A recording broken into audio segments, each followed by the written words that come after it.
Welcome. In front of me is a OnePlus 13R, and today I will show you how you can boot this device into recovery mode. So, to get started, we'll need to turn off our device by holding power button and volume up, and from these options you want to swipe down to power off your phone.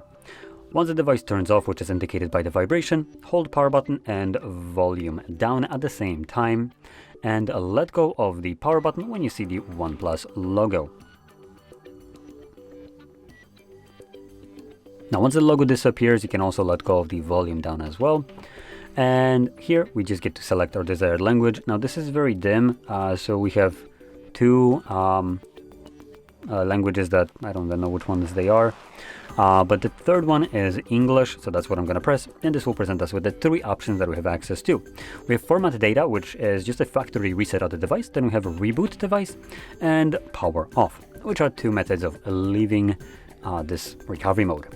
So in any case, I'm going to stick with the middle option to leave this mode. I'm going to confirm it by pressing OK at the bottom, and this will now reboot the device and bring me back to Android.